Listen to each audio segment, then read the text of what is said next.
안녕하세요. 매주 목요일 한 주간 우리들의 시선을 사로잡은 이야기를 공유하는 오피스아워의 진행자 이상인입니다. 그리고 공동 진행을 해주시는 오토레터의 발행인 박상현님과 샌프란시스코 대학 부교수 정은진님을 소개합니다. 안녕하세요. 안녕하세요. 안녕하세요. 반갑습니다. 네, 안녕하세요. 반갑습니다. 네. 저희 방금 그 시작 전에 네. 상현님께서 그 테슬라 로드스터 얘기를 잠깐 해주셨는데 그 얘기 잠깐 하고 넘어가죠. 예. 네, 저희가 뭐 원고라기 대본을 완성한 다음에 나온 뉴스라서 한 3시간, 5시간 된 것 같아요. 근데 그 일론 머스크가 그 테슬라 로드스터가 원래 2022년에 나오기로 2년 여름에 나오는 걸로 알고 있었는데 그렇게 했죠. 근데 그게 1년 미뤄져가지고 2023년에나 나올 수 있을 것 같다고 하고 그 이유는 이제 칩이 부족해서 그렇다는 거죠.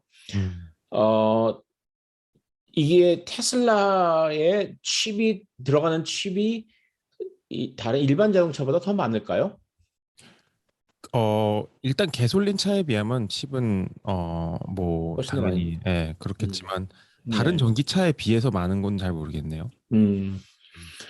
근데 이게 정말로 칩 부족으로 아니 물론 칩 부족일 것 같긴 해요. 근데 워낙 많이 밀리던 회사라서 그 생산 일정에서 이 기회에 그냥 칩 핑계를 대는 건 아닌가 하는 생각도 살짝 들긴 했어요. 맞아요. 근데 사실 테슬라 로드스터 같은 경우는 예. 아마 그 사시는 분도 혹은 그 파는 테슬라 입장도 이게 데일리 유시지로 사람들이 산다는 생각은 안 하고 있기 때문에 네. 네, 이게 제로백이 1.2초였나 말이 안 되는 차예요 사실. 네. 네.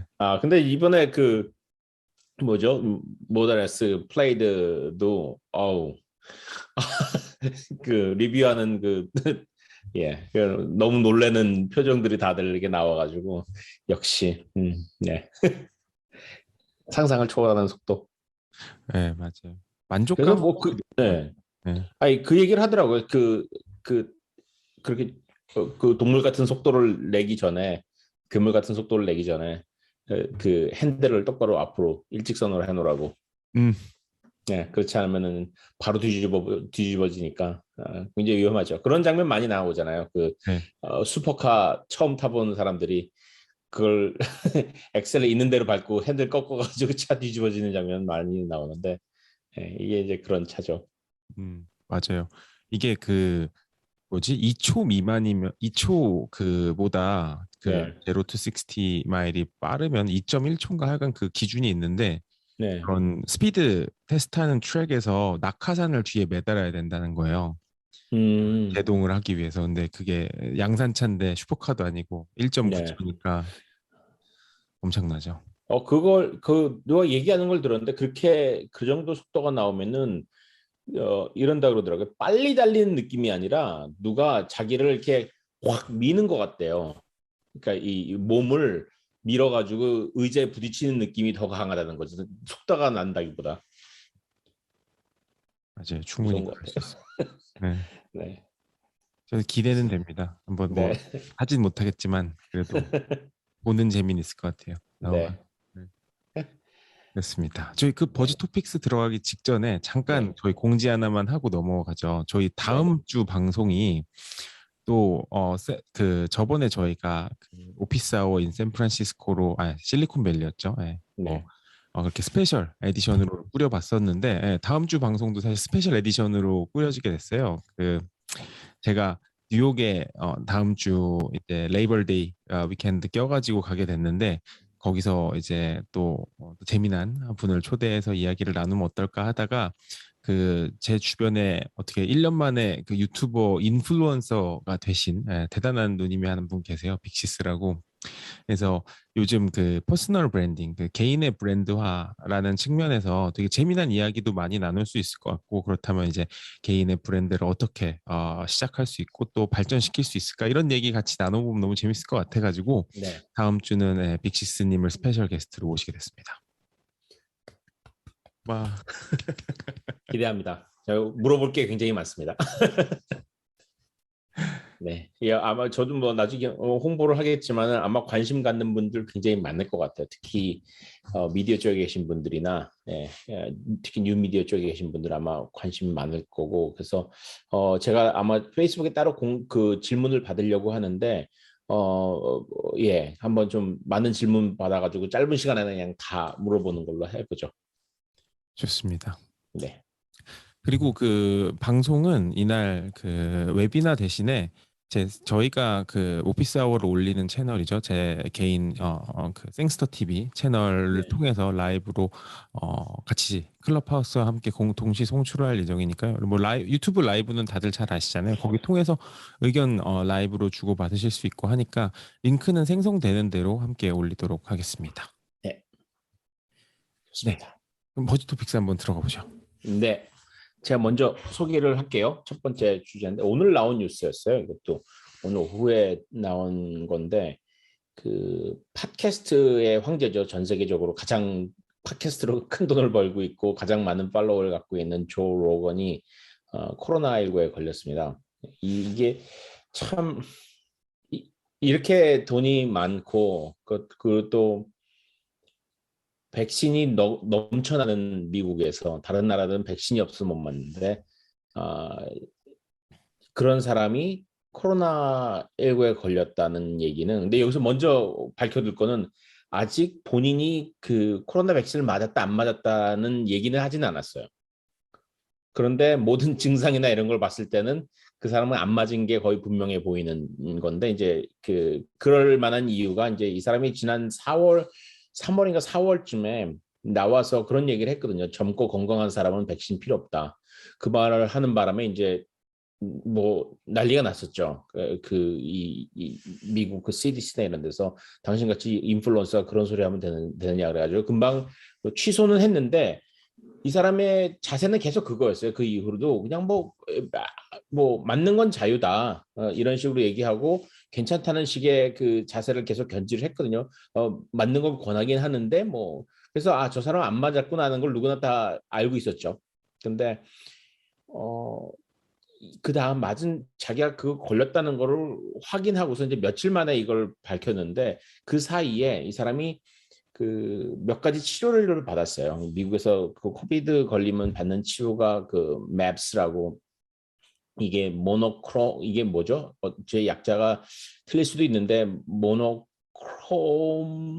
안티바디 어쩌고 하는 약이 있어요. MABS라고 있어요. 그거 이제 굉장히 많이 홍보가 되는데 그거 맞고 뭐 몇 가지 해가지고 자기가 다 나았다는 거야. 다 나았다기보다 이제 이제 하루 힘들더니 희한하다. 이제 그러니까 그거를 밝히는 과정에서도 자기는 그거 다 약을 먹었더니 현대의학의 기적 막 이런 식으로 하면서 나 이제 괜찮아졌어. 하루 정도 힘들더라 이렇게 얘기를 하는데 트럼프 다시 보는 느낌인 거예요. 자기 이거 근데 참 답답한 게 이제 본인이 그렇게 현대의학의 도움으로 나았다고 하면서 그렇다면은 백신은 현대의학이 아니냐는 거죠. 백신은 안 맞고 대신 이런 치료제로 나왔다고 얘기를 하는데 문제는 이렇게 한 사람이 그런 약을 집중적으로 투여를 해가지고 나을 수는 있는데 전 세계 사람들이 그렇게 혜택을 볼 수는 없는 거거든요. 그래서 지금 남부에서는 텍사스 같은 데서 지금 응급실이 꽉꽉 들어차고 그 간호사하고 의사들이 막 그렇게 고생을 하고 있는데 백신 맞으면 간단한 문제를 가지고서 그걸 안 맞고서 이런 치료를 받으면 된다는 식으로 또 홍보를 하고 있는 거예요. 그래서 참 답답하죠. 그런데 저희 그거는 그 코로나 문제이긴 한데 한 가지 더 나아가서 이게 이 사람이 방금 말씀드린 것처럼 이게 팟캐스트의 황제고 스포티파이하고 거액의 계약을 했잖아요. 1억 달러짜리라는 우리나라 1200억 원 계약을 해가지고 방송을 독점적으로 하고 있는데 이 사람이 계속해서 이런 소리를 올해 들어서 그 전에도 안 하던 사람은 아닌데 올해 들어서 계속 문제 있는 발언을 하면서 이제 스포티파이에서 이게 이제 라이어빌리티가 되는 거죠. 이렇게 되면은 이거 돈을 이렇게 썼는데 자꾸 욕 먹고 있으니까 그래서 그쪽에서는 뭐 투자자 입장에서는 굉장히 괴로운 거죠. 그래서 그렇죠. 얼마 전에 굉장히 재미있는 그 영상도 나왔어요. 그 유튜브 채널에서 굉장히 되게 재밌는 코미디언이 하나 있는데 이 사람이 이게 거스 존슨이가 아닌 이 사람이 어, 그 스포티파이에서 현재 조 로건 때문에 겪고 있는 그 답답함을 이렇게 한 3, 4분짜리 영상으로 만들었는데 제가 나중에 저희 페이스북 그룹에 올려놓겠습니다. 아주 재밌어요. 예, 지금 상황이 그렇습니다. 그 스포티파이 입장에서 인기는 있는데 이런 식으로 하면은 부담이 생기는 거죠. 저는 개인적으로 그 조로건을 되게 좋아했었어요. 그러니까 네. 특히 이 사람이 유명해진 계기는 그러니까 원래 뭐 피어 팩터라고 예전에 그 엽기 쇼 있죠. 그런 거 아, 진행해서도 있겠지만 맞아요. UFC라고 이 무술 대회 있잖아요. 네. 그 격투기 그 해설을 전 세계에서 이 사람보다 잘하는 해설가가 없는 거예요. 그래서 그것 음. 때문에 사실 엄청난 인기를 끌었고 저도 뭐 음. 워낙 그런 무술이라든지 이런 거 좀 옛날부터 좋아했었어 가지고 그 사람의 근데 팬이 그 있었는데 조로건 본인도 운동을 굉장히 많이 하지 않나요? 그렇죠? 그럼요. 예, 이 사람 그 태권도 막 그런 주대표 이런 것도 하고 뭐 주짓수도 음. 블랙벨트고 막 어마어마한 사람이에요. 근데 음. 이 사람이 그 이렇게 being an idiot이라고 표현을 해야 되나? 좀 멍청하고 말도 안 되는 짓을 너무 많이 해요. 그래서 저 음. 같은 사람은 사실 이게 이 사람의 코미디언으로서의 그걸 되게 좋아하고 재밌어 하는 것뿐이지 이 음. 사람이 말하는 거는 뭐 반도 안 듣거든요, 사실. 그러니까 음. 재미난 부분만 뭐 격투기 관련해서 혹은 음. 분석 관련해서만 듣고 이 사람이 좀 아젠다가 있다거나 하는 건 아닌 것 같은데 네. 자신의 그러한 주장을 되게 쓸데없이 강하게 펼치는 경우가 있어요. 이런 게 그러니까 막 자기 전문 분야가 아님에도 불구하고. 네.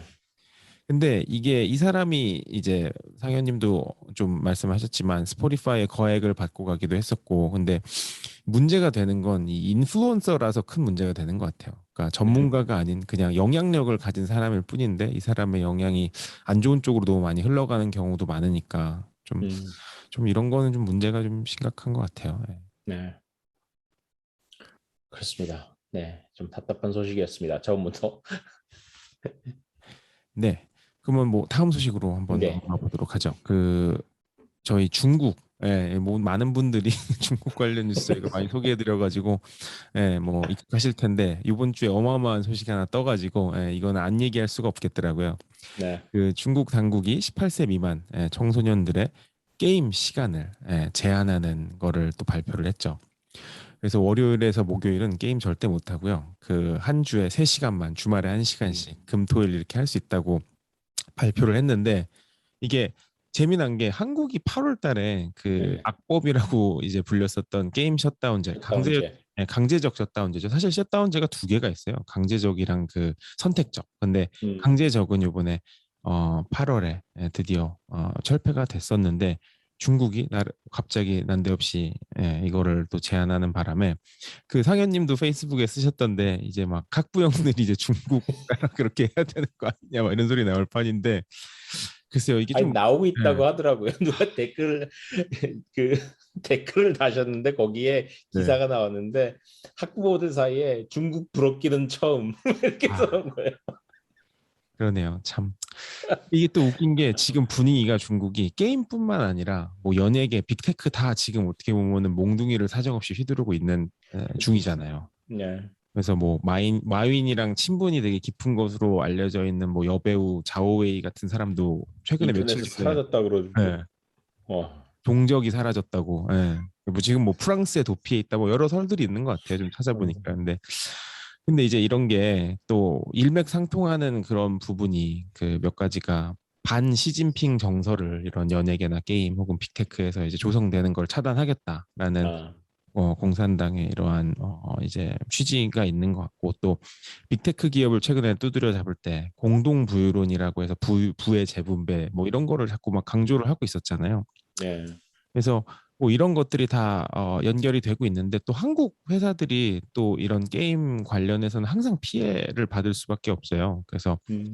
그 한국이 대표적으로 게임 회사들이 피해를 봤던 사례가 2016년 우리 갑자기 그 그렇죠. 박근혜 대통령께서 난데없이 사드를 들여온다고 해가지고 중국이 이거 미친 거 아니냐 막 이러면서 막 난리를 치면서 다양한 걸 규제를 했는데 그때 가장 크게 규제했던 것 중에 하나가 이 게임이었거든요. 중국 당국이 한국을 규제한 것 중에 하나가. 근데 이제 그때 파노라고 해가지고 그 서비스를 중국 내에서 이제 판매할 권리를 파는 그런 게 있는데 원래는 이게 그 있어도 되고 없어도 되고 이런 거였는데 이거를 맨데토리로 바꾸고 한국을 이제 이 파노를 내주지 않기 시작했어요. 음, 그래서 2016년 이후로 현재까지 그 이 서비스 파노를 받은 한국 게임 회사가 9군데인가밖에 안 되고요. 전 세계적으로 다른 나라의 게임들은 800 몇십 합쳐서 800 몇십 게임이 받았는데 한국은 그만큼 안 내주고 있는데 이제 음, 게임까지 더 못하게 아예 해버리니까 음. 중국에 진출해 있는 한국 게임 회사들도 되게 어려운 실정이라고 하고 근데 이제 또 한국 게임 회사들이 지금 요새 분위기가 좀 좋지가 않아요.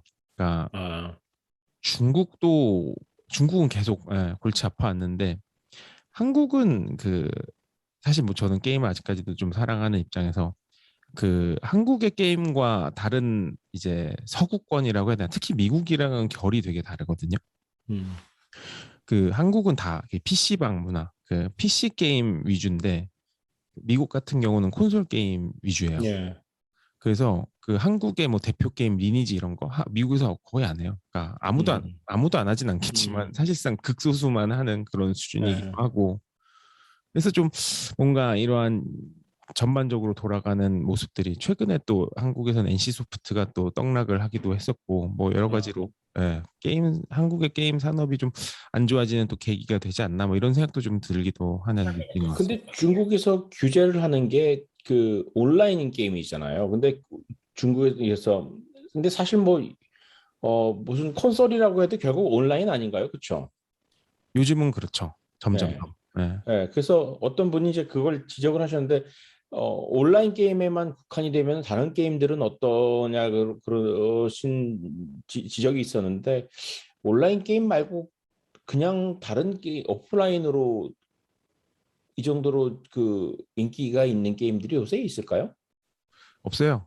예, 음, 단적으로 말씀드려서 네. 없다고 보시면 되고요. 그 음, 요새는 이 과금 구조가 대단히 발전을 해서 그 되게 음, 오랜 시간 옛날에 그 CD롬 복제해가지고 막 그 불법 해적판 깔던 이 시대가 지난 지가 한참 된 상태라 음, 이 사실상 그 문고리만 잠궈버리면 아무것도 할 수 없는 구조로 발전을 했거든요. 게임 시장은 네, 대부분의 네. 게임들이. 그래서 음, 예, 많이 이게 메가히트작은 아마 즐길 게 거의 없다고 보시면 돼요. 사실 뭐 가장 그 중독적인 게 그쪽에서 게임이 그쪽에 있다면은 뭐 거기를 차단을 저는 그렇게 그게 한국에서도 그런 생각을 그러니까 전형적인 자본주의 국가하고 공산주의 국가에서 똑같은 그 조치를 내놨을 때는 그리고 한쪽은 민주주의 국가, 한쪽은 전체주의 국가에서 똑같은 정책을 내놨을 때는 저는 이 두 나라의 특징을 단순히 자본주의, 공산주의, 뭐 중국 공산주의라고 하는 건 좀 우스운 얘기지만 하지만 그래도 뭐 민주주의 국가하고 전체주의 국가하고라는 그 카테고리로는 이 두 나라 같이 묶을 수가 없을 것 같아요. 근데 국가가 이런 정도의 일까지도 할 수 있다고 생각을 하는 적어도 정치권에서는 아니면은 많은 부모들이 한국 부모들이 그 중국 잘한다고 얘기를 하는 그런 상황으로 봤을 때 서구권에서는 미친 거 아니야 이거는 이렇게 왜 게임을 하라 말라 정부가 왜 저래 이렇게 얘기하는데 아시아에서는 정부 그럴 수 있지 좀 지나치긴 한데 그럴 수가 있어 이런 식의 자세 있잖아요. 어, 이게 그 동아시아적인 사고 방식인 것 같아요. 확실히 그럴 수 있죠. 예. 네. 그 상인님 요새 한국 게임 분위기 안 좋다고 하셨는데 그 도깨비 반응은 좀 좋아 보이던데 좀 그런 방향으로는 분위기가 좀 나은가요? 도깨비요? 그 뭐예요? 네. 저 사실 몰라요. 도깨비는. 아, 제가 나중에 그 공유해 드릴게요. 네. 네.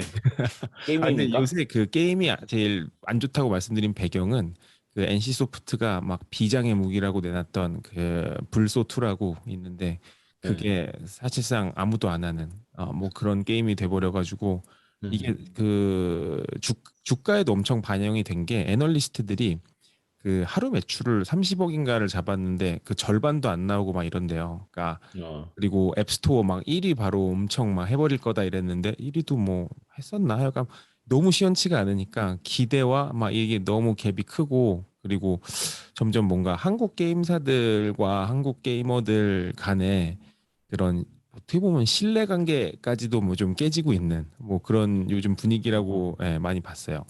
근데 그 정도로 예상이 빗나간 만큼 그 사전 조사나 이런 어떤 그러니까 사용자들하고 그 개발사들 사이의 그 교감이 쉽지 않은가요? 게임에서는? 음. 아 지금 그 에버론님께서 그 불소는 망했습니다라고 점점점 카카오톡으로 보내주셨고 1위 성공한 것도 그래픽에서 한 단계 발전해서였는데 2가 모바일인 건 거의 디아블로 이모탈급인 거죠 이렇게 말씀하셨습니다. 네. 음, 이게 그 또 과금 구조의 문제가 엄청 많더라고요. 그러니까 이 너무 그 핵과금 유저라고 하는데 그 음, 과금 유저가 맞나? 예, 그 돈을 많이 쓰는 이제 그 네. 큰 손들. 큰 손들이 분명히 있어야지 사실상 이 계급이 생기거든요. 그 큰 아, 손과 이 중간의 미들급들 그리고 밑에 어떻게 보면은 좀 재미난 건데 뭐 소장농 내지는 하청민들 약간 하층민들 약간 이런 구조가 다 있어요. 그런 그런 게임 세계에는. 근데 이게 너무 그 과금을 많이 때려 버리니까 최고 등급으로 요번에 올라가려면은 어떤 분석에 따르면 드는 비용이 최소 30억에서 어떤 분석은 100억까지 든다고 하더라고요. 1인이. 그러니까 음. 미친 거죠. 너무 돈만 밝히는 와, 거 아닌가. 쉽게 본 사람들이 게임을 하나? 그러게요. 네.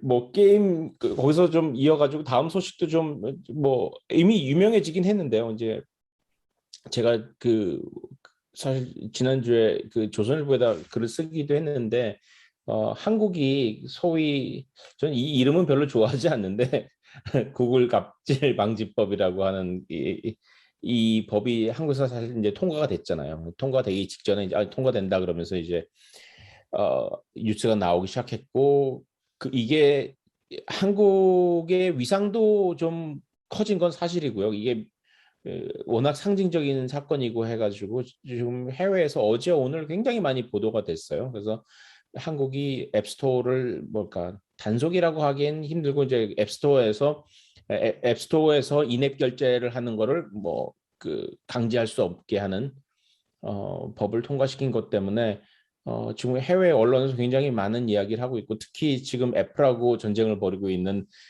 에픽 게임즈 그 CEO는 거의 나는 이제 한국인이다 그런 소리까지 알고 있을 정도로 굉장히 흥분했어요. 그래서 쿠퍼티너에서 시작한 일이 한국의 서울에서 끝냈다. 뭐 그래서 이제 45년사에 뭐 장난이 아니에요. 그 사람 지금 얘기하고 있는 굉장히 흥분했는데 사실 흥분할 만한 거는 어, 큰 흐름이 그러니까 한국에서만 한국 시장에서 무슨 이런 일이 하나 벌어졌다 그렇게 하면은 뭐 그냥 뭐 그 시장을 놓치는구나 이렇게 되겠지만은 지금 EU하고 미국이 다 똑같은 조치를 준비하고 있는 상황에서 이거를 좀 분위기가 조성이 되는 거죠. 굉장히 이제 한국에서 이렇게 됐으니까 다른 데도 같은 논리로 게다가 한국에서 그 인액 결제를 강요하지 못한다고 얘기했을 때는 적어도 한국 시장용으로 애플하고 구글에서는 뭔가 조치를 내놔야 되는 상황이고 또 그렇게 발표를 했거든요. 자기네 그러면 이제 한국 법에 따라서 우리가 어떤 식으로 할지 내부적으로 방침을 정하겠다 이렇게 발표를 했는데 그 방침이 사실상 다른 나라에도 똑같이 적용될 가능성이 높은 거죠. 그래서 캘리포니아에서 어떤 법을 강제를 하면 전 미국에 다그 테크와 관련해서 그러면 이제 전 미국에서 지켜주고 전 세계로 지켜주고 뭐 유럽에서 GDPR 갖고 나오면은 전 세계가 똑같이 혜택을 보는 것처럼 이번에 이렇게 뭐 한국에서 하는 거를 바로 다른 해외 시장에 그러니까 적용하지는 않겠지만은 앞으로 계속해서 이제 EU에서 나올 법안이나 미국에서 나올 법안이 이거에 영향을 받을 수밖에 없겠고 저는 그 애플하고 구글은 거기에 준비를 시작을 했다고 봅니다. 근데 재밌는 거는 이번에 에픽 게임즈하고 애플 소송 중에 그 2011년에 지금 애플의 그 필 실러가 이쪽 담당하고 있는 앱스토어 쪽에서 필 실러가 스티브 잡스한테 보는 이메일에 이렇게 나와서 70대 30 배분을 30 애플이 가져가잖아요. 이 배분이 영원히 지속될 거라고 생각하느냐고 그걸 그 스티브 잡스한테 묻는 이메일이 있었어요. 그래서 이제 사람들이 그거 보고서 본인들도 안 될 거라고 생각을 하고 있었네. 언젠가는 끝날 거라고 알고 있네. 이렇게 되는 거죠. 저는 그럴 수밖에 없다고 생각해요. 본인이 30%를 떼어가겠다고 얘기를 했을 때의 그 시점하고 그게 벌써 뭐 언제적 얘기인데 앱스토어를 만든 것도 만든 거는 굉장히 훌륭한 일이긴 하고 플랫폼을 만들어낸 거는 근데 본인들도 언젠가 끝날 거라고 생각을 하고 있었다는 얘기고 또 그게 그 시점이 지금 온 거고 근데 하필 한국이 거기서 선수를 치는 바람에 분위기가 확 이제 바뀐 거죠. 그래서 네 다시 한번 한국이 이번에 유명해졌죠. 지금 계속해서 언론에서 오늘도 라디오나 신문에서 계속 이야기를 하고 있더라고요. 재밌는 소식이었습니다. 맞습니다. 뭐 사실 그 앱스토어 말씀하신 것처럼 앱스토어뿐만 아니라 모든 서비스 플랫폼이 영원히 지속될 건 저는 없다고 생각을 해요. 그 어떤 것도. 네, 뭐 네. 심지어 우리가 그 되게 어떻게 보면은 10년 넘게 많은 사람들이 되게 많은 공도 들이고 사용도 하고 있는 이 페이스북 같은 것도 지금 뭐 존폐가 걱정된다는 소리가 나올 수 있는 이런 맞아요. 환경에 처하는데 네. 뭐 앱스토어라고 볼 수 있겠어요. 네, 상황이 영원한 건 없죠. 네, 네. 영원한 건 없죠. 맞습니다. 네. 그럼 다음 소식으로 한번 빠르게 한번 넘어가 보도록 하겠습니다. 그 잠깐 여러 두 분에게 질문을 잠깐 드릴게요. 혹시 넷플릭스에서 DP 보셨나요? 네, 봤습니다. 아, 상현님은 보시고 이재희님은 안 보시고. 네. 네. 제가 저는 한국 드라마 영화를 거의 안 안 보는데도 봐요. 봤습니다. 아, 근데 이 DP가 저는 좀 그 되게 재미난 것 같아가지고 이 얘기 잠깐 DP 얘기를 하려는 건 아니고 그 네. 한국 컨텐츠의 글로벌 플랫폼 속에서의 약진에 대해서 잠깐 이야기를 좀 하고 싶어가지고 DP를 네. 계기로 그 뭔가 그 DP 관련해 가지고 요새 많은 분들이 이야기를 하고 계시는 것 같은데 이제 한국에서만 이게 1위를 한 게 아니라 뭐 범아시아권에서 많이 1위 내지는 탑 10 안에 대부분 다 들었고 아, 네, 그래서 그렇구나. 인기가 되게 대단한 것 같아요. 근데 좀 재미난 게 이게 한국 군대 얘기잖아요. 한국 네. 남자들 어떻게 보면 젊은 남자들이 겪을 법한 군대를 다녀오신 네. 근데 이게 그 아시아권에서 많이 먹히고 또 혹은 이제 뭐 이제 서방 국가들 사이에서도 이거에 대해서 공감을 하거나 재밌어하는 사람들이 많이 나오는 게 네. 좀 재밌더라고요. 근데 음. 이 좀비물도 어떻게 보면 요새 한국이 미국을 거의 넘보는 뭔가 좀비물 최강국 중에 한 나라가 돼버려가지고 그것도 재미난데 그 넷플릭스 시리즈 중에 킹덤 있잖아요. 네. 근데 이 킹덤이 웃긴 게 미국 그러니까 좀비는 미국 건데 이 배경은 조선시대 사극이잖아요. 네. 아, 이런 하이브리드 사극은 역대 없었다고 볼 수도 있는데 뭐 영화도 간간히 있긴 했지만 근데 네. 이렇게까지 메가히트한 건 없었잖아요. 근데 이게 되게 한국적인 배경 혹은 이제 한국적인 이야기들을 다루고 있는 건데 전 세계에서 먹힌단 말이죠. 네. 그래서 저는 이런 게 너무 좀 대단하기도 하면서 이게 어떻게 보면은 그 한국이 가지고 있는 이 되게 리치한 파운데이션, 이 기본 네. 틀이라든지 어떤 저력이 이 문화의 힘이 플랫폼, 특히 넷플릭스 같은 글로벌 플랫폼을 통해서 꽃을 음. 피는 계기가 되는 건 아닌가라는 생각이 들어서 이런 글로벌 플랫폼들을 바탕으로 이제 넷플릭스만 있는 것도 아니잖아요. 뭐 네. HBO부터 아마존 프라임 그리고 뭐 디즈니 플러스 등등 계속 나오는데 이러한 글로벌 플랫폼을 통해서 더 많은 글로벌 스타 감독 배우 이제 한국 분들이 나올 것 같은 생각이 점점 드는 거예요. 맞아요. 근데 이러한 탄탄한 이제 콘텐츠들의 근간에 또 한국이 엄청난 자양분을 또 가지고 있는 게 웹툰 시장이죠. 맞아요.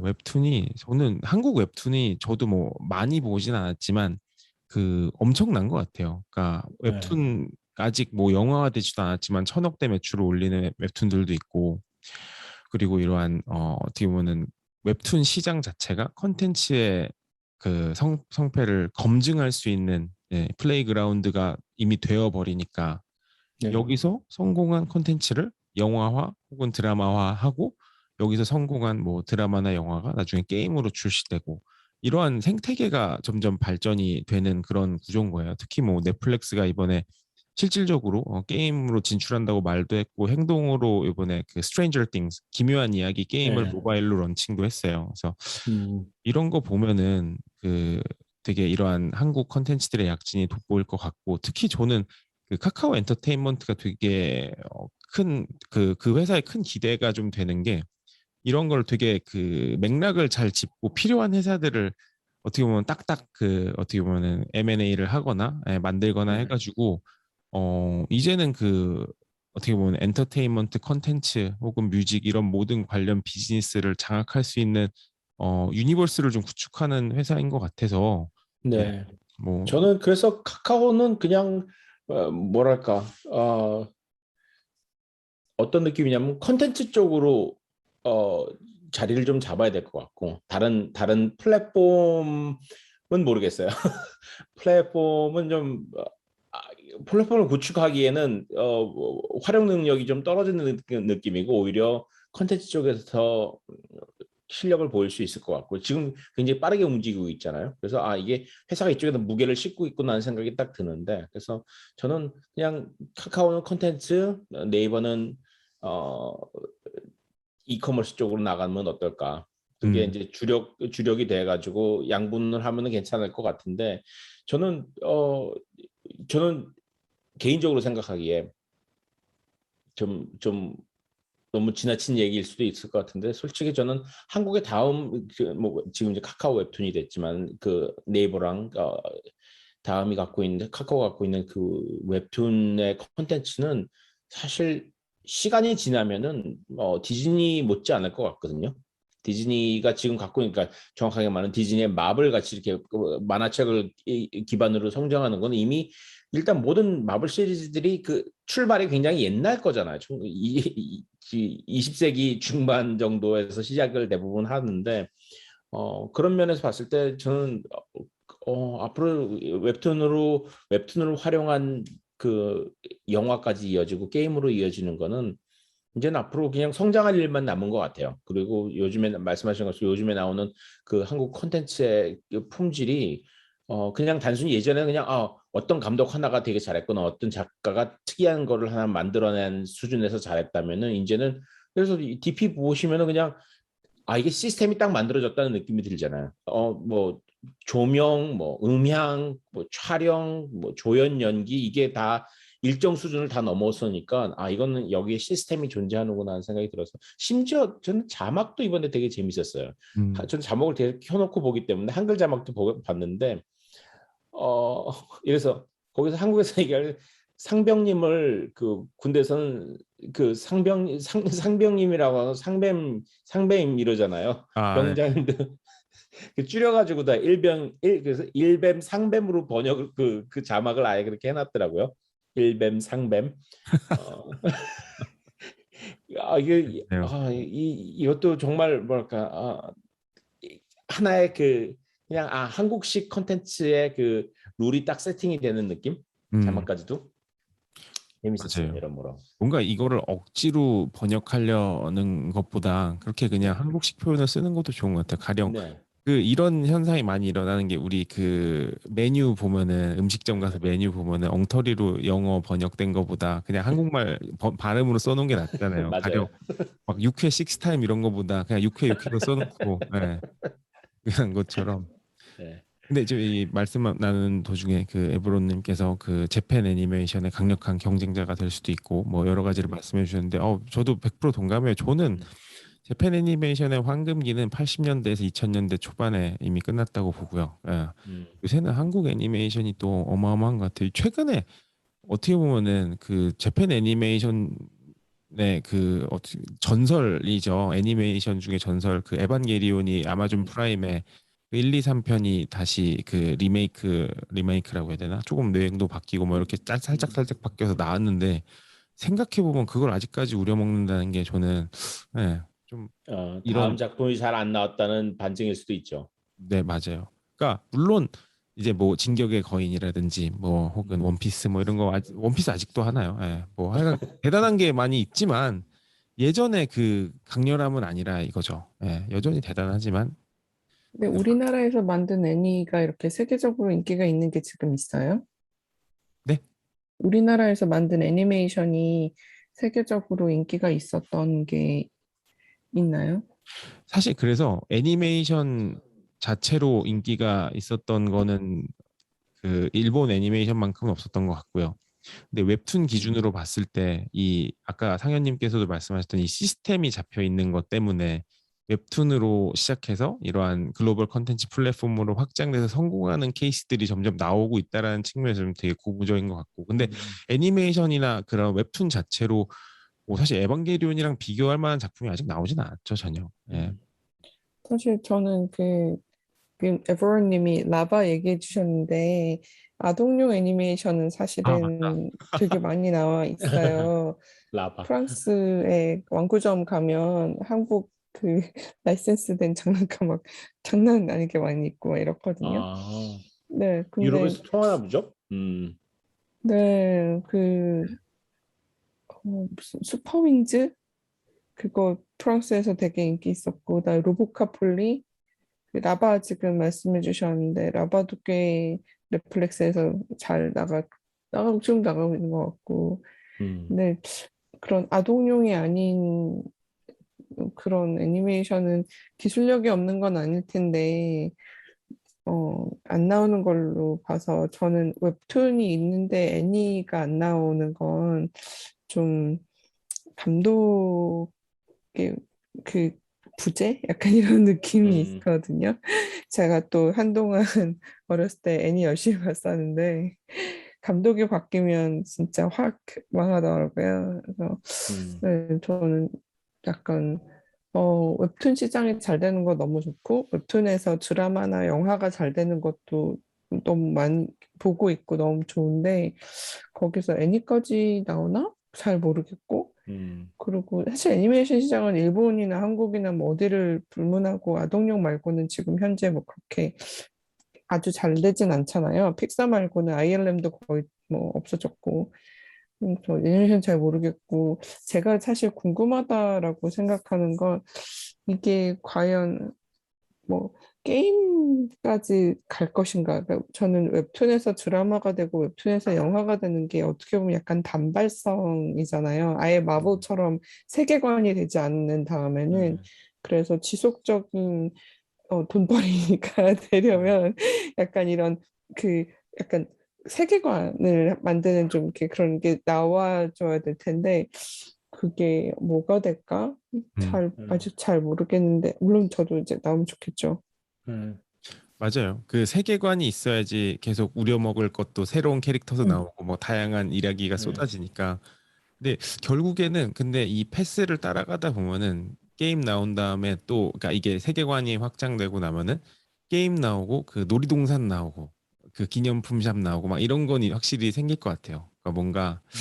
근데 아직 그런 볼륨으로의 그런 작품이 막 그런 유니버스를 구축할 만한 작품은 눈에 띄는 건 사실 별로 없는 저 것 지금 같은데. 킹덤이 놀이공원으로 나오는 거 상상했는데 너무 무서웠어요. 아니면 DP 놀이공원 가서 얼차례 받고. 거의 서바이벌 게임으로. 아니, 아, 좀비가 쫓아오는 것까지는 놀이공원에서 어떻게 좀 할 수 있을 것 같은데 좀비보다 군대가 더 무서워요. 그러게요. 근데 아니 뽀로로는 근데 나오면 될 것 같은데 놀이공원. 저는 그 마블의 세계관은 전 굉장히 그 훌륭한 전략이라고 생각을 하는데 한편으로는 이게 과연 세계관만으로 이게 이루어졌을까 하는 생각이 좀 들기는 해요. 예를 제가 생각하기에 2000년대, 2010년대 이후로 나오는 그 마블의 그 영화들의 대사를 보면은 그 20세기에 나왔던 마블 바탕으로 한 다른 영화들하고는 다른 느낌이 들거든요. 그러니까 그 대사가 훨씬 더 찰지고 굉장히 뭐랄까 셀프 레퍼런스도 굉장히 많고 그래서 저는 그 내용 자체가 꽤 많이 달라진 것 같아요. 음. 그래서 이게 그냥 단순히 이거 굉장히 잘 메뉴를 잘 갖춰놓고 있기 때문에 쉽게 성공한 게 아니라 그 안에 투여되는 여러 가지 그 자원이 달라진 느낌이 들어요. 그래서 이거는 그냥 헐리우드의 실력이 들어갔기 때문에 가능한 일인 것 같고 그 실력이라고 쓰고 돈이라고 읽는 건가요? 그렇죠. 돈이 있으면은 당연히 똑똑한 사람들 모이다고 보면 무조건 똑똑한 사람들은 돈 있는데 모이기 때문에 저는 무조건 실력 맞아요. 있는 사람은 돈이 있어야 모입니다. 근데 그런 의미에서 봤을 때는 저는 헐리우드가 아니었으면은 그거를 판권을 딴 데서 갖고 간다고 해서 해냈을 수가 없을 것 같거든요. 그렇게 봤을 때 한국에서도 이제 웹툰 시장이 이제 영화로 이어지기 위해서는 지금처럼 이렇게 차근차근 영화 자체의 실력이 쌓여야지 웹툰도 활용할 수 있다고 생각을 해요. 맞아요. 그리고 감독의 에버린, 역량이 진짜 중요한 것 같아요. 감독의 역량이. 그러니까 어떤 에버린님께서 실력이라고 쓰고 인력이라고 읽는 거냐 아니냐고 하셨는데 전 진짜 사람 갈아 넣어서 만드는 거 이제 좀 그만 봤으면 좋겠어요. 제 맞아요. 지인이 극한 직업인가? 한국에서 되게 인기 있었던 영화의 후반 작업 CG 아, 하청을 받았던 회사에 다녔었는데 저는 그 얘기 듣고 나니까 그보다 음, 더한 극한 직업이 없는데 내가 저 영화를 봐서 무엇하나라는 생각이 들더라고요. 음, 근데 맞아요. 한국이 뭔가 그 여전히 컨텐츠 만드는 제작 환경이라든지 다양한 측면에서 사람을 갈아 넣어서는 안 되겠지만 갈아 넣어서 퀄리티가 높은 것도 분명히 좀 있긴 한 것 같아요. 그러니까 그렇죠. 무슨 에밀리 종 영원히 만들 거 아니잖아요. 맞아요. 네. 이게 그러니까 저희가 말씀드리는 건 시스템적으로 개선이 돼야 되는 것 같아요. 그러니까 맞아요. 뭔가 한두 명 음, 바라보고 막 그 사람이 막 지휘하는 대로 막 갈리고 이러면은 진짜 뭐 한두 개 멋있는 거 만들 수는 계속 있겠지만 근데 전반적인 산업의 질이 좋아지진 않으니까. 네. 음, 그렇습니다. 네. 네. 저희 다음 소식 간략하게 하고 넘어갈까요? 또 이재희님 어떻게 하시겠어요? 네, 짧게 얘기할까요, 그러면? 네네. 네, 제가 살고 있는 캘리포니아 주의 주지사가 리콜을 당할 위기에 놓여 있는데요. 리콜이라고 하니까 무슨 제품 리콜하는 것 같잖아요. 똑같은 얘기입니다. 음, 주지사를 잘라버릴 수 있는. 음, 네, 그래서 이번에 리콜 투표한 사람이 어느 이렇게 사람들 중에 50% 이상이 리콜 예스라고 보트를 하면 이제 잘리는 거고요. 그리고 나머지 이제 대체 후보로 사인업한 사람이 지금 40명이 넘는데 그 사람들 중에 몇 표를 받았든 상관없이 그 과반수를 받을 필요도 없이 제일 표 많이 받은 사람이 자동으로 다음 주지사가 되는 어, 시스템인데요. 음, 이게 캘리포니아 말고도 이런 리콜 제도가 있는 주가 한 뭐 열 몇 개 더 있는 것 같은데 네. 60년 이후로 거의 모든 주지사를 대상으로 리콜 선거를 하려는 노력은 있었는데 리콜 선거가 실제로 일어난 건 이번이 두 번째고 첫 번째는 실제로 리콜을 성공했어요. 그래서 음, 사실 뉴섬이 뭘 그렇게 대단하게 큰 무슨 죄를 잘못을 지었나, 예, 했나요? 라고 생각하실 수 있는데 지금 가장 큰 이슈는 너무 지나치게 팬데믹 동안 규제를 해서 경제를 말아먹었다가 지금 가장 큰 이슈예요.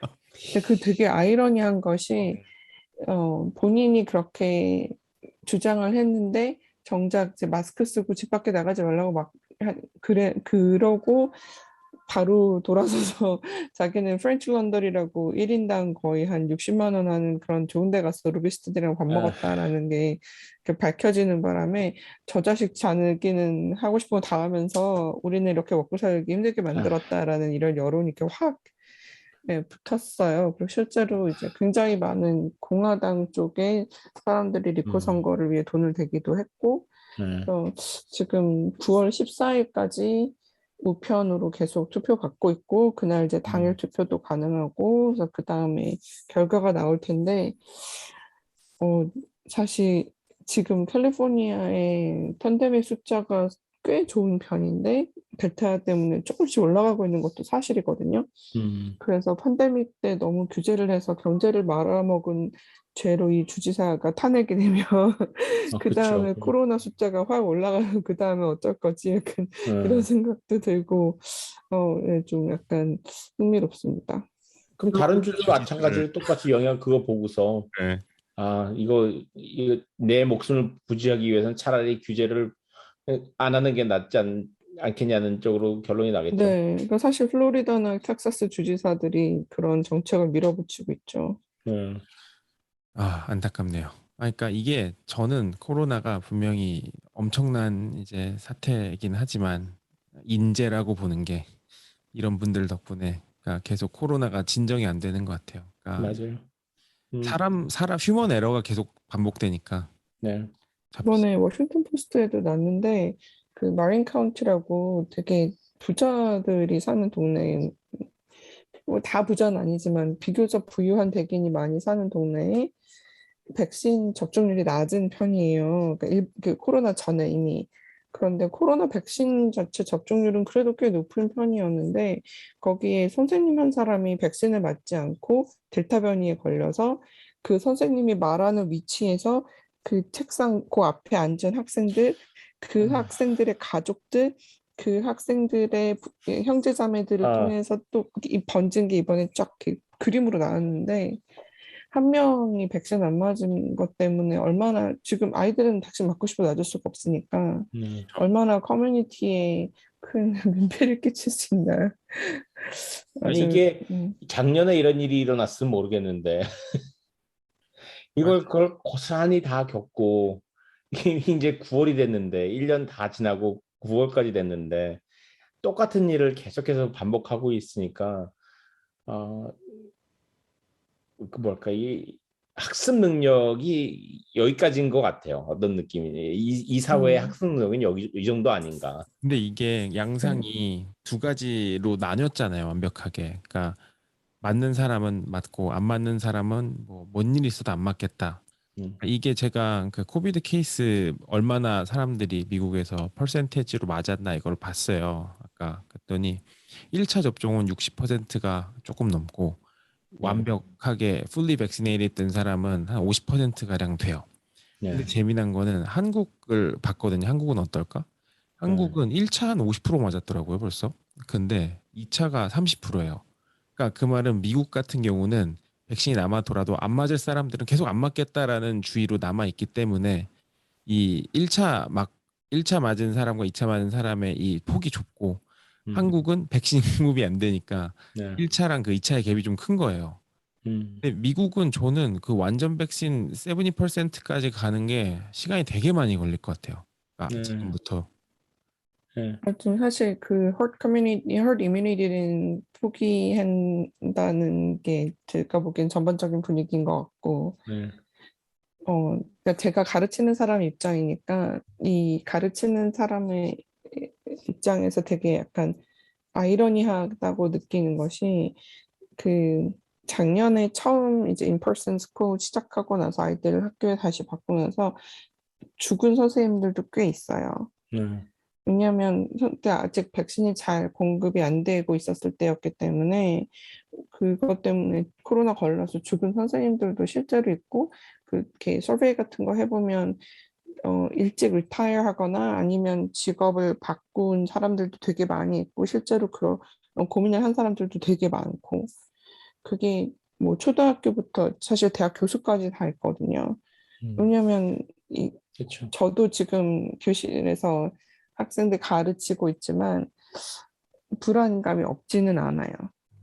그러니까 지금 의료인들도 완전 번아웃이고 그 사람들이 백신 맞지 않는 사람들을 봤을 때 너무 너무 분노할 거고 네, 사실 그런 에세이들이 돌고 있고 네, 또 선생님 입장에서는 아이들은 또 못 맞으니까 그렇다 치지만 제가 가르치는 학생들은 다 맞을 수 있거든요. 네. 근데 선택으로 안 맞는 학생이 있고 그 학생 때문에 제가 걸리면 제가 그 학생을 원망하지 않을 수 있을지 잘 모르겠어요. 근데 그 말씀하신 것처럼 그 원망의 단계가 원래는 미국에서는 정말 저런 사람들이 있으니까 우리가 뭐 이해를 하자는 쪽의 분위기였다면 최근에 한 몇 주 사이에서는 예서 제가 이제 라디오를 들을 때 이제 보스턴 라디오를 많이 듣는데 보스턴의 퍼블릭 라디오에서는 아무래도 보스턴이 좀 진보적이긴 하죠. 근데 거기서 이런 얘기가 나오더라고요. 이제 됐고 이제부터 안 맞을 사람들에 대해서 우리 봐주면 안 된다. 이 사람들 때문에 그러니까 이런 식으로 생각을 하자는 거죠. 그 사람들 때문에 우리가 비행기에서 마스크를 쓰고 타야 된다는 거는 있을 수가 없다. 그 음. 사람들 태우지 말자. 무조건 강요해가지고 그 사람들을 경제에서 배제시키고 안 하려면은 경제에 참여하지 말고 우리는 다 그거 맞고서 들어왔기 때문에 이제 그 사람들을 봐주면서 온 세상에 우리가 괴롭게 당할 수는 없다 이렇게 된 거예요. 그래서 이제 우리도 백신 맞은 사람들이 이기적으로 나가야 된다. 왜냐하면 저 사람들이 이기적으로 나오기 때문에 이런 얘기가 나오고 있더라고요. 그러니까 여론이 바뀌고 있는 것 같아요. 맞아요. 저는 그게 어, 다수의 의견이 되어서 실제로 규정이 될지는 잘 모르겠어요. 그러니까 안 왜냐하면 되겠죠. 실리콘밸리가 굉장히 진보적인 데일 것 같잖아요.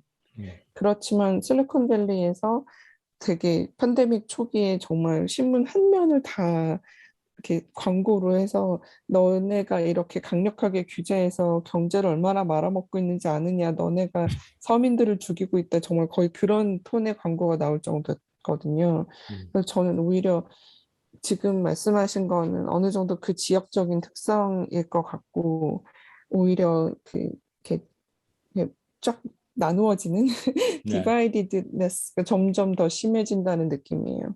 맞아요. 주마다 분위기가 워낙 다르니까 말씀하신 네. 것처럼 네. 뭔가 뉴욕 같은 경우는 워낙 호되게 당했잖아요. 네. 그래서 그 안 맞은 사람들에 대한 분노도 좀 심한 것 같고 네. 그리고 이제 디스어드밴티지들이 속속 많이 생겨나는 것 같아요. 뭐 가령 네. 백신 그 맞은 그 증거를 네. 피지컬리 갖고 다니던가 앱에 다운 받아가지고 그 증거를 제출을 하던가 이렇게 해야지만 뭐 레스토랑이라든지 커피숍을 이용할 수 있는 것처럼 근데 네. 또 뭐 아직까지도 완전 접종률 30%대에 있는 주들은 뭐 여전히 신경 안 쓰고 있겠죠. 제가 이번에 한 5개 도시를 돌아다닌 것 같은데 정말 그 5개 도시가 다 다른 나라들 같아요. 어느 도시에 가면은 전부 다 마스크 쓰고 있고 길거리에서도 거기서 거기서 한 두세 시간만 가면은 아무도 안 쓰고 있는 도시가 나오고요. 정말 이거 완전히 재밌는 나라인 것 같아요. 살다 이렇게 아무리 살아도 재밌는 나라인 것 같아요. 약간 지구촌을 하나로 좀 뭉쳐놓은 네, 것 같은 묶어놓은 것 느낌도 좀 같은. 있고. 네. 아, 아, 잠깐 이야기 하나만 더 예. 하면은 제가 네. 되게 좋아하는 유튜브 채널이 있는데 네. 여행 채널이에요. 근데 그 친구는 지금 팬데믹 와중인데도 전 세계 여행 잘하긴 하더라고요. 근데 그 트랑킬로라고 그 이 친구가 거의 무전 여행 스타일로 전 세계를 돌아다니고 있는데 지금 그 전 세계에서 가장 핫한 나라 중 하나죠. 파키스탄. 예, 그 네. 아프가니스탄 이슈로 인해 가지고 엄청난 주목을 받고 있는 파키스탄에 지금 갔어요. 근데 네. 정말 농담 안 하고 단 한 명도 안 쓴대요, 마스크를. 음. 그러니까 거기 인구가 2억 2천만 명이고 정말 어마어마하게 큰 나라인데 자기도 놀랄 정도로 아니 이렇게 마스크를 안 쓸 수 있나? 그러니까 막 나라에 따라 뭐 지역에 따라 이 양극화는 계속될 것 같아요. 맞아요. 뭐 뮤 바이러스 변이까지 나왔다니까 이제 뭐 그래서 결국 이제 오메가 나온다는 얘기가 나오더라고요. 아이고 그렇습니다. 오메가 나오면 그 다음에 나오는 거는 뭘 붙여요? 그 다음엔 아, 알파 뭐 이렇게 나가는 거예요? 알파 원 한 뭐. 번씩 더 붙여야 되는 숫자를 붙이겠죠.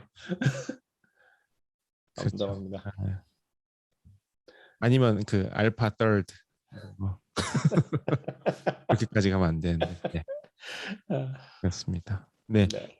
또 한 주간 뭐 다양한 일이 얘기하다 보니 벌써 55분이 돼버렸네요. 맞아요. 네. 그렇죠. 그러면 또 다음 섹션 저희 이슈 토크. 이재희님 얘기 기다리고 네. 있습니다. 이슈 토크 몇 분 할까요? 아니 뭐 원하는 만큼 하세요. 전혀 상관없어요. 네.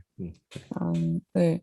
지난번에 지원님께서 패스워드 질문해 주신 거에 대해서 좀 길게 설명을 해보려고 하는데요. 사실 패스워드가 되게 귀찮잖아요. 이제 한국 사람들은 인증서가 워낙 귀찮으니까 상대적으로 패스워드 귀찮다는 얘기를 좀 덜 하는 편인 것 같은데 사실은 패스워드 기억하는 게 굉장히 귀찮은 일이고 어, 이 웹사이트에서는 뭐 저런 거 규칙, 예를 들면 뭐 대문자가 있어야 되고 특수문자가 있어야 되는데 특수문자 중에 뭐 점 찍는 건 안 되고 뭐 그 여러 가지 규칙이 다 다르고 해서 사실 굉장히 일반 사용자들한테 저는 제가 생각하기에는 패스워드는 되게 좀 불편한 것이란 생각이 있거든요. 예.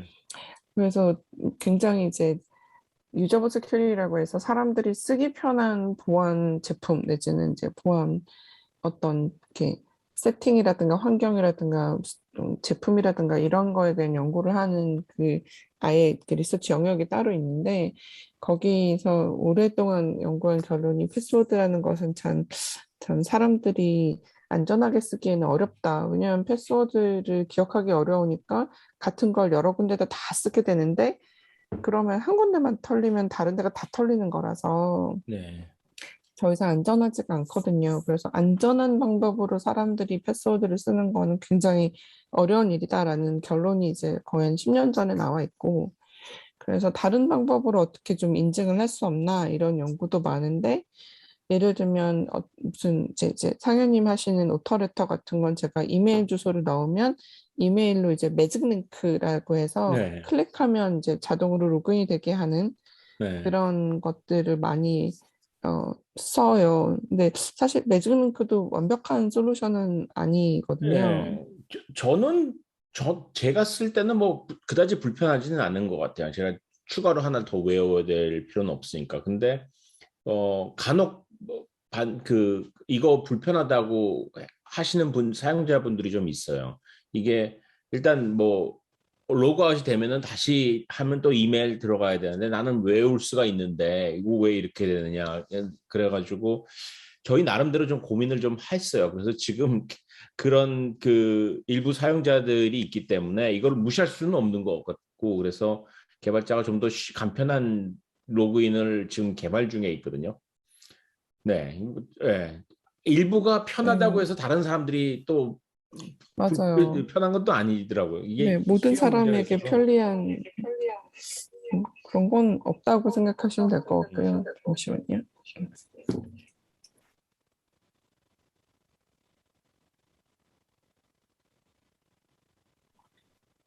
제가 이 전화기를 옆에다 놓고 있었는데 에어팟이 배터리가 다 돼가지고 패스워드 제가 이제 학생들이랑 얘기하다가 많이 듣는 얘기가 학생들이 주로 이제 그 서비스, 커스터머 서비스 중에 IT 쪽 커스터머 서비스에서 알바하는 학생들이 많거든요. 음, 가장 많이 듣는 질문이 그거래요. 나 패스워드 까먹었는데 가르쳐 달라고.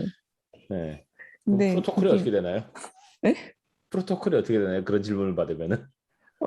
자기가 뭐 소셜 스큐리티도 될 수 있고, 이제 저희는 학교니까 학교 네. 아이디 번호 될 수 있고, 뭐, 이렇게 필요한 거 다 될 테니까 패스워드 네. 달라고 네. 이메일로 보내달라고 그런 사람도 있대요. 근데 제가 되게 그 얘기를 들을 때마다 참 이렇게 웃어버릴 수밖에 없는 게 그걸 해줄 수 있으려면 어드민이 패스워드를 볼 수 있어야 되잖아요. 네. 근데 어드민이 볼 수 있다는 거는 해커도 볼 수 있다는 거거든요. 그렇죠. 그래서 사실은 패스워드 저장할 때 이렇게 어드민도 볼 수 있지 않도록 하는 게 원칙이에요. 음, 그래서 plain password offender라는 웹사이트가 있을 정도인데 이렇게 음. 어드민이 볼 수 있도록 이렇게 평문으로 이렇게 아무 안 하고 저장하는 웹사이트 고발하는 그런 웹사이트가 있을 어, 정도인데 어, 뭐 여러분들 아실 만한 대로는 뉴에그라고 이제 IT 쪽 네. 부품 파는 웹사이트 그리고 두들이라고 해서 많이들 쓰시는데 스케줄할 때 회의 네. 스케줄할 때 이렇게 테이블 만들어서 이렇게 되는 시간 클릭할 수 있게 해주는 그런 데도 많이 있고요.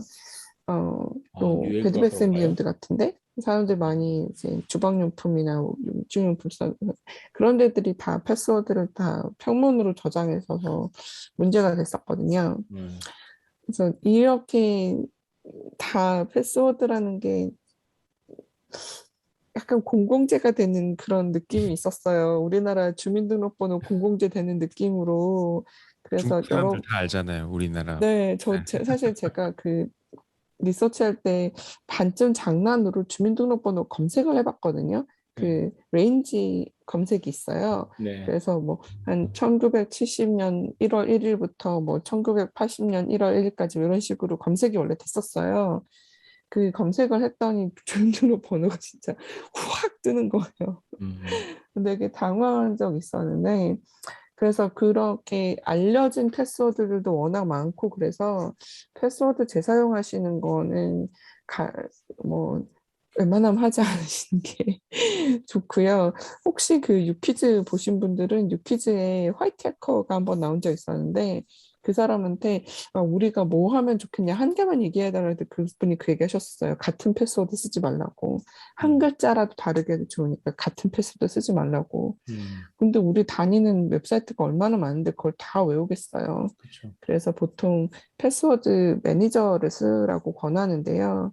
그거 쓰시면 예를 들면 PC에서 만든 패스워드 막상 핸드폰에다가 이렇게 치려면 기억 안 나고 이럴 때 되게 그렇죠. 편하고 뭐 엔드로이드나 애플이나 뭐 이런 OS 관계없이 다 쓰실 수 있으니까 그런 것도 되게 편하고 그래서 사실은 돈을 조금 들이시더라도 패스워드 매니저를 쓰시는 걸 저는 권하고 싶고 사실 요즘은 애플이나 구글에서 서비스를 제공하기도 해요. 그래서 크롬 OS 쓰시는 분들은 이제 거기 서비스에 있고 애플 디바이스 쓰시는 분들은 애플 디바이스에서 아이클라우드 키체인으로 저장해 주거든요. 그래서 그런 거 쓰시는 방법도 있고 합니다. 그래서 가능하면 패스워드는 재사용하지 마시고요. 네. 네, 그 지원님이 해주신 질문 중에 제가 되게 재밌다고 생각했던 건 그게 털리면 어떡하나 이렇게 한 군데다 다 적어 놓으면 그거 털리면 큰일 나는 거 아닌가 네. 하는 걱정을 해주셨는데 그거 진짜 너무 맞는 말이고 제가 굉장히 많이 보는 것 중에 그걸 엑셀에 정리를 하세요. 무슨 웹사이트에 패스워드는 뭐다를 엑셀에 착 정리하신 다음에 그 엑셀 파일을 자기한테 이메일로 보내놓는 분들 계세요. 네. 이거 되게 많아요. 생각 밖으로 되게 많아요. 그런 분들. 구글나게 정리한다는 분들도 봤고, 네. 뭐, 이거 굉장히 위험한 짓인데, 네. 그 생각해 보시면 자기 이메일 패스워드가 털리면 네. 모든 패스워드가 다 털리는 거거든요. 네. 그리고 사실 보안의 가장 제1 원칙은 가장 중요하게 생각하는 것일수록 이걸 털기 위해서 필요한 개수를 많이 만드는 거예요. 그래서 이걸 팩터라고 하는데 음. 보통 내가 알고 있는 것, 내가 가지고 있는 것, 그리고 내가 타고난 것 네. 이렇게 보통 나눠요. 그래서 예를 들면 지문 인식이나 얼굴 인식이나 홍채 인식 이런 게 제가 타고난 네. 생체고 제가 알고 있는 게 패스워드고 네. 제가 가지고 있는 게 예를 들면 뭐 동글 같은 거 꽂아야 된다든가 네. USB 뭐 꽂아야 된다든가 이렇게까지 다 분리하는 게 사실은 제일 좋지만 그렇게까지 하기 어려우면 최소한 자기 이메일 하나 털리면 다 털리는 그런 구조는 만들지 말아야 될 거잖아요. 네. 그래서 가능하면 그런 일은 하지 마시고 가능하면이 아니라 이런 일은 하시면 안 돼요. 네. 그거에 비하면 당연히 패스워드 매니저에다 넣으시는 게 훨씬 안전하고요. 패스워드 매니저 이제 써보시면 아실 텐데 패스워드 매니저를 쓰기 위한 패스워드는 당연히 다른 패스워드랑 공유하시면 안 되고요. 재사용하시면 안 되고 그 외에도 여러 가지 장치가 있어요. 그래서 보통 패스워드 매니저 사인업 하실 때 그 시크릿키라고 해서 자기 패스워드랑 별도로 입력해야 되는 것들을 또 따로 주고요. 그리고 새로 패스워드 매니저 한 번 깔 때마다 기존에 이미 깔아놓았던 패스워드 매니저에서 인증해줘야 되고, 그리고 또 패스워드 매니저는 제가 디바이스를 잃어버려도 그 디바이스를 언락한다고 해서 패스워드 매니저가 자동으로 언락되지는 않아요. 그런 그 별도의 패스워드가 한 번 더 필요하고 그런 식으로 이제 여러 단계를 거쳐야 뚫을 수 있게 만들기 때문에 상대적으로 조금 더 안전하고요.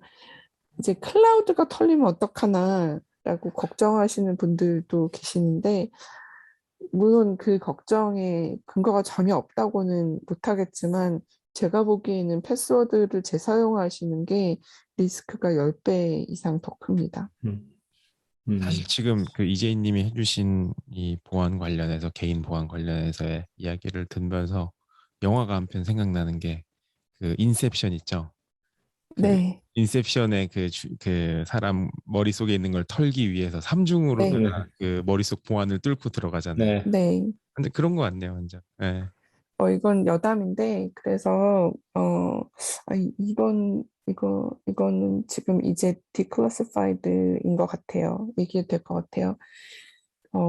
전에는 이게 클래시파이드 프로젝트였는데, 군에서 이런 프로젝트를 한 적이 있어요. 내가 고문을 당해도 알려줄 수 없는 패스워드를 어떻게 만들 수 있나? 왜요? 그게 간지를 무슨 아무리 태워도 말할 수 없는 그런 건가? 그거 어떻게 되는? 네, 그러니까 예를 들면 패스워드를 제가 외웠으면 네, 이제 고문을 당하거나 자백죄를 맞거나 그랬을 때 말하게 될 수가 있잖아요. 네, 근데 제가 그렇게 명확하게 기억하고 있는 것은 아니지만 제가 필요할 때 쓸 수는 있는 것. 음, 음, 그런 인증 방법이 뭐가 있나를 이제 군에서 프로젝트로 그러니까 제가 참여한 프로젝트는 아니고 네, 군에서 그런 프로젝트를 이제 하청을 준 일이 있었는데 그때 연구됐던 방법들 중에 근육에서 기억하는 것, 몸으로 기억하는 것. 그러니까 사람한테 똑같은 어, 동작을 시켜도 예를 들면 똑같은 문장을 한 음, 문단, 패러그래프 정도를 키보드로 쳐봐라. 그러면 사람마다 치는 방식이 조금씩 다르거든요. 네, 이렇게 근육에서 기억하고 있는 거 내지는 이렇게 그 사람의 성향 이런 거 있잖아요. 네, 그런 것들은 딱히 설명은 못하지만 물어보면 이게 막상 뭐를 선택해야 되는 상황이 오면 자기 성향에 맞는 걸 선택하게 되잖아요. 음, 그러니까 그런 식으로 물어봐도 대답할 수 없지만 정신 어디 아주 깊숙한데 무의식적으로 취향 네. 같은 게 그런 거잖아요. 그렇게 알고 있거나 아니면 몸이 기억하고 있는 것 그런 걸 연구한 프로젝트가 있었어요. 예전에 옛날에 그것을 알고 싶어요. 2000년 네, 말씀. 2000년 이전에 있는 뭐 저 자기 패스워드 묻는 질문에 제가 제일 싫어하던 게 좋아하는 책하고 좋아하는 색깔 물어보는 건데 좋아하는 영화 영화도 못해요, 저. 좋아하는 영화가 내가 하나가 아닌데 좋아하는 색깔도 맨날 바뀌는데 그걸 맞아요. 내가 몇 년도에 무슨 색깔을 좋아했었지? 되게 서브젝티브한 질문을. 네, 그래서 세라 페일린이라고 이제 예, 옛날에 예, 정치인 지금 젊은 분들은 모르실 텐데 그 사람 이메일이 털린 적이 있었는데 네, 그 이메일이 털린 이유가 security question 세 개가 네, 남편을 만난 곳 아, 그리고 결혼식 갔던 도시 이름 예. 그 다음에 나머지 하나가 뭐였더라? 뭐 생일이었나? 아니면 뭐 몇 년도에 뭐 고등학교를 졸업했으니까였나? 뭐 이런 소셜 미디어만 거였는데 뒤지면 다 나오는. 근데 정치인이니까 인터뷰를 또 워낙 예. 했으니까 그런 게 다 공개되어 있었던 거예요. 그래서 야후를 엄청 깠는데 알고 보니 그냥 자기 스큐리티 퀘스천이 털린 거였고 음, 뭐 페리스 힐튼 같은 경우는 패스워드가 자기 강아지 이름이랑 자기 생일 음. 붙인 거 뭐 이런 식이었어요. 이러면 뭐 털리는 거죠. 트럼프도 털렸었잖아요. 그 하던 일 중에. 맞아요. 되게 네. 쉬운 거였다 그러던데. 음. 음. 예. 저도 뭐였는지 기억은 안 나는데 거의 페리스 힐튼급이었어요. 아, 참. 그나저나 그 아까 말씀하신 그 정치인 혹시 그 알래스카에서 러시아 보이니까 러시아 네, 잘하시는 맞아요. 거죠? 예. 네, 맞아요. 그분이죠. 네, 그 공룡이랑 인간이랑 같은 시대의 지구에 살았다고 주장하셨던. 네, 뭐 하긴 뭐 근데 그런 분들은 미국에 너무 많아가지고. 걸러 들어야 돼요. 그뭐 네, 인플루언서건 정치인이건 음. 이상한 말 하시는 분들 너무 많아가지고. 왠지 오늘 되게 수미상관이네요. 아, 그러네요. 그러네요. 뭔가 컬트적인 인물로 시작해서 컬트적인 정치인으로 음, 이야기를 하는. 음. 근데 저는 이게 세라펠린, 네, 아니 그 네. 말씀하세요. 세라펠린 얘기 나와가지고 그 생각이 난 건데 예전에 세라펠린이 부통령, 그러니까 러닝메이트가 됐었잖아요. 그래서 그 존 맥케인이랑 같이 했는데 존 맥케인이 정말로 싫어했다고 하더라고요. 너무 싫은데 이제 하게 돼가지고 했다가 이제 거의 거봐라 이렇게 된 상황이었는데 이제 그때만 해도 그냥 그 뭐죠? 그 사람들을 뭐 티파티 사람들 데리고 오기 위해서 어쩔 수 없이 한 거였는데 어 뭐랄까 왜 정치인들이 대선이 내렸는데 나가게 되면 외워야 되는 것들이 있잖아요. 평소에 몰랐는데 그냥 집중 과외를 받아가지고 대답할 수 있게 해야 되는 게 있는데 그게 그 학습을 해야 되는 게 굉장히 많다고 하더라고요. 근데 그걸 다들 그걸 하는 거고 또 그 정도 능력이 돼야 이제 나가는 건데 세라펠린이 그걸 과외 선생님들이 이제 분야별로 나오잖아요. 이만큼 그 플래시 카드가 들고 와가지고 하는데 그거를 안 하겠다고 그냥 했대요. 그래서 그냥 이만큼 카드를 주면은 그걸 보다 말고 자기는 못 하겠다고 한 다음에 그냥 안 해버리고 그냥 그 바람에 이제 공화당에서 뒤집어진 거였죠. 그리고 나와서 그냥 자기는 직접 나가가지고 거기서 대충 아무 소리나 하겠다고 이렇게 얘기를 했고, 그런 얘기가 책에 나온 적이 있어서 생각이 났습니다. 그런 분이 부통령 안 된 게 얼마나 다행이에요. 그쵸? 아, 맞아요. 우리 미국에 계시는 분들은 그 트럼프 대통령 재임 시절에 호되게 당해서 두 번 다시 안 그랬으면 좋겠는데 아까도 이것도 수비 상관인데 사람은 또 까먹잖아요. 나중에 네. 또 뭐 비슷한 게 발생할지 모르니까 미리 걱정은 됩니다. 네. 그래서 이제 패스워드 얘기를 했으니 두 분께 여쭤보겠습니다. 두 네. 분은 패스워드 재사용하시나요? 네, 합니다. 죄송합니다. 저는 이재희님 만나고 바꿨어요. 네. 진짜로. 와, 근데 이게 웃긴 게 이재희님 만나서 매주 이 보안에 관련된 약간 교육을 받다 보니까 네. 하루는 자고 있는데 누가 제 그 금융 계좌를 해킹하는 악몽을 꿨어요. 그래서 잔고가 0원이 된 거예요. 그날 아침에 다 바꿨어요. 그 유료 그거 원 패스워드로 해가지고 싹 다 바꿔버렸어요. 야, 아, 언제 한번 작업을 해야 되는데. 네, 뭔가 제가 좋은 일을 했다고 생각하고 있었는데 악몽을 꾸셨다니 또 마음이 아니, 불편하네요. 아니 좋은 영향을 저에게 주셨습니다. 진짜로 이게 그러니까 너무나도 많은 사람이 지금보다 앞으로 더 많은 그러니까 위험에 노출될 수 있는 영역이잖아요. 이 부분이. 맞아요. 사실 그래서 왜 그 마이너리티 리포트에 보면 이렇게 올렸다 보면 홍채 검색해서 다 예. 아이덴티티 파악하고 그걸로 다 로그인하고 뭐 이런 거 나오잖아요. 그렇게 되는 세상이 오지 않겠냐라고 하는 사람들이 있는데 이제 일론 머스크의 이제 뉴럴링크 이런 거 하기 시작하면 칩으로 할 수 있을지도 모르죠. 예. 그러게요. 저는 근데 그때가 되면은 모르겠어요. 이건 또 별개 얘기긴 하겠지만은 나를 인증한다라는 게 되게 어려워질 것 같아요. 나중에 되면은. 그건 사실은 지금도 되게 어려운 일이 뭐가 있냐면 데이터베이스 엔트리가 잘못돼서 죽은 사람으로 등록되잖아요. 음. 그러면 전 세계를 막론하고 그걸 뒤집는 게 엄청나게 어려워요. 음. 이게 프랑스도 그렇고 미국도 그렇고 캐나다도 그렇고 우리나라도 주민등록번호가 실수로 똑같은 번호가 두 사람한테 주어지는 경우가 있거든요. 네. 이런 것들을 정정하는 게 생각해보면 되게 쉬워야 될 것 같잖아요. 내가 이 사람인데 나 살아있고 이 death certificate 잘못 나온 거니까 무효화 해주세요. 그러면 사람이 살아서 법정에 들어가서 그렇게 말을 했으면 인정해줘야 될 것 같잖아요. 근데 그게 아이덴티티 테스트에 남용이 될 그런 걱정이 있으니까 이걸 뒤집기가 되게 어렵게 장치를 많이 해놓은 거예요.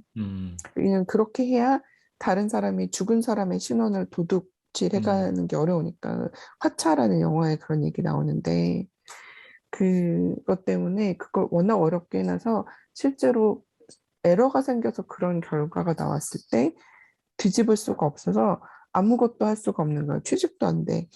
의료보험도 안 돼. 뭐 연금도 받을 수 없어. 뭐 실업연금 당연히 받을 수 없고, 그러니까 그런 걸 전혀 받지 못해요. 그래서 지금도 내가 나라는 걸 증명하기 어려운 경우가 사실은 꽤 있어요. 근데 딴 얘기긴 한데 이재인님 아까 말씀하시다 그 군대에서 뭐 그 고문으로 빼낼 수 없는 그 얘기는 몸이 기억하는 거 말씀하셨잖아요. 근데 제가 그런 성향이 저만 이게 심한 건지 한번 궁금해가지고 PC로 항상 입력을 하던 패스워드를 모바일 키보드를 보는 순간에 다 되게 잊어먹는 흔한 거예요. 일이에요. 네, 그게 되게 흔한 흔한 일인가요? 일이에요. 네. 음. 저는 오히려 그게 게슈타트 붕괴랑 비슷한 현상이 아닌가라고 생각할 때가 있는데 저도 저는 비슷한 너무 느낌 받았어요. 당연하잖아요. 네. 그게 너무 당연해서 PC로 칠 때는 손 보지도 않고 키보드 보지도 않고 그냥 치는 건데 네. 근데 갑자기 이게 모바일에서 뭔지 하나하나 치려고 하면 생각이 안 나는 머리가 거죠. 하얘지는 거예요. 네. 그래서 머슬 내가 메모리가 바본가? 확실히 적용을 네, 하죠. 굉장히 흔한 일이에요. 네, 사실은 제가 그것 때문에도 더 패스워드 매니저 쓰시라고 권하는 게 그거를 못해서 패스워드를 기억하기 쉽고 치기 쉬운 걸로 바꾸시는 분들이 꽤 계세요. 야, 그쵸. 맞아요. 자기가 기억할 수 있는 요소들로.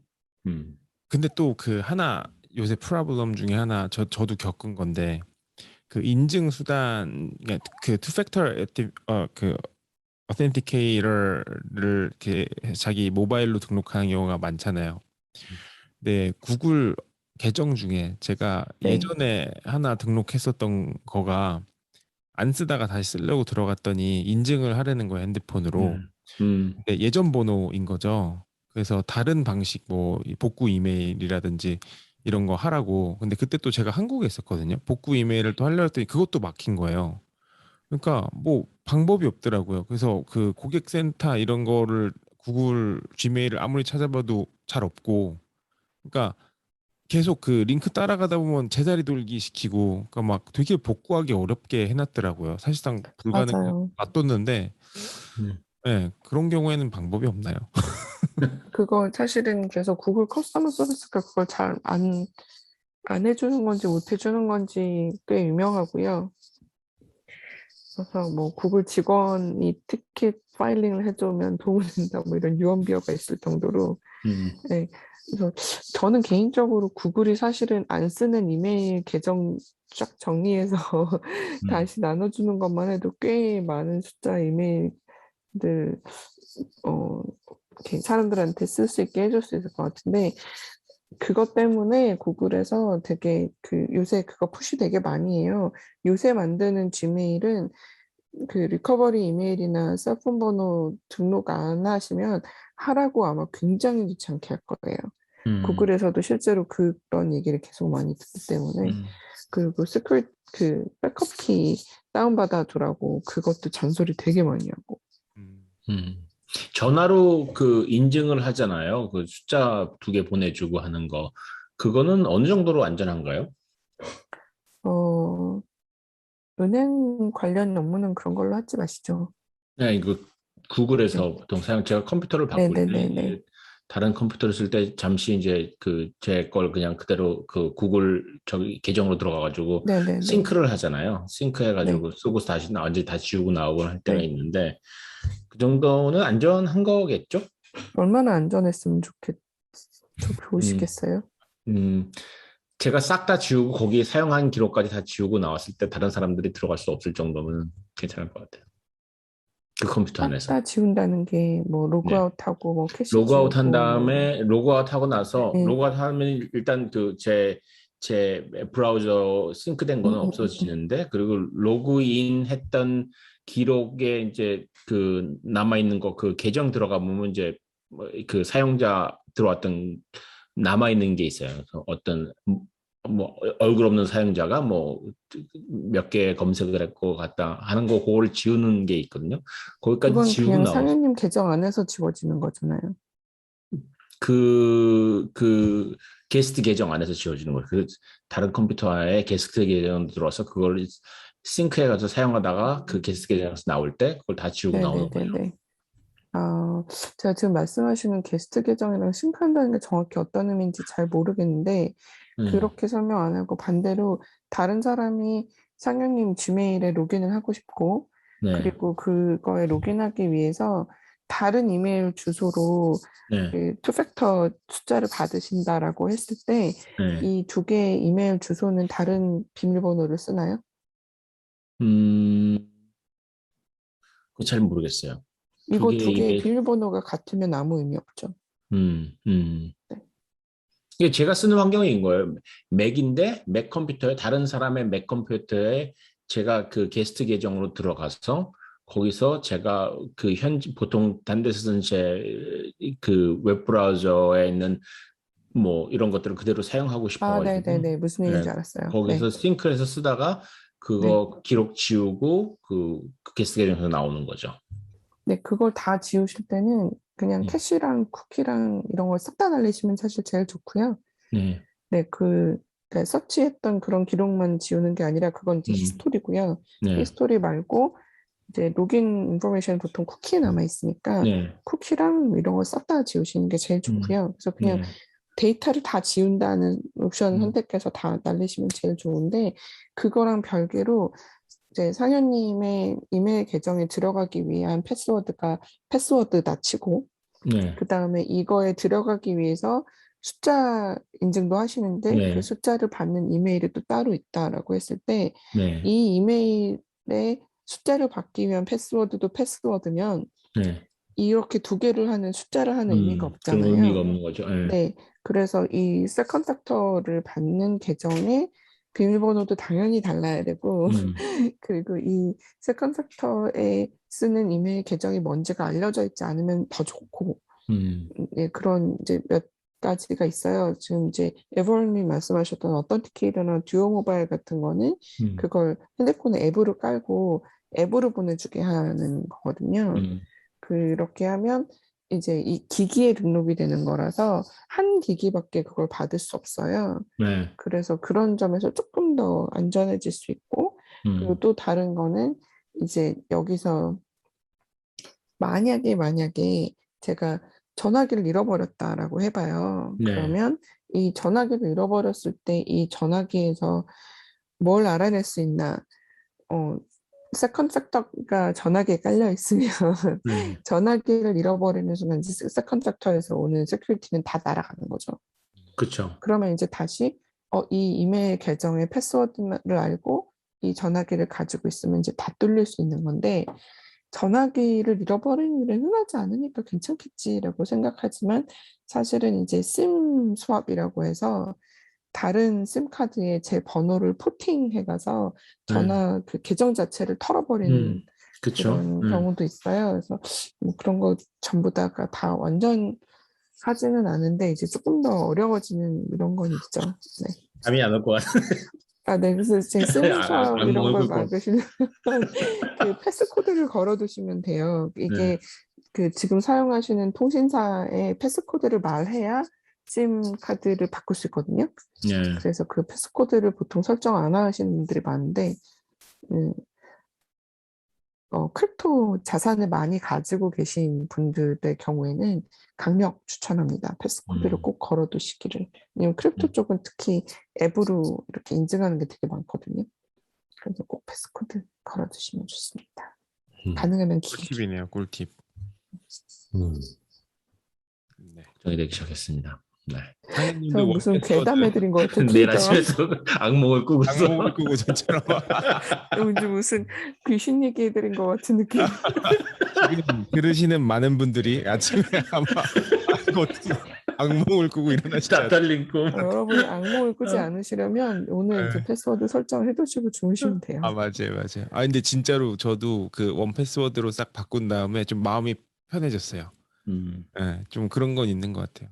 근데 이 돈을 다달이 내는 게 있긴 하니까. 근데 생각해 보면은 이거 털렸을 때 이 로스가 그렇죠. 예, 그 비교가 안 되게 맞아요. 차이가 크니까 하는 게 낫겠다라는 생각이 들더라고요. 패스워드 매니저 그렇게 안 비싸요. 거의 1년에 5만 원 안 할걸요? 네. 대충 제가 농담 반 진담 반으로 하는 얘기 중에 네가 하루에 쓰는 커피값보다 적은 돈을 들여서 할 수 있으면 하는 게 맞다고. 맞습니다. 오늘도 또 많은 재미난 이야기 해주셔서 감사드립니다. 저희 오늘 방송을 마치기 전에 하나 또 다시 한번 이야기를 드리고 마무리를 지으면 좋을 것 같은데, 저희 다음 주 방송이 아주 재밌어요.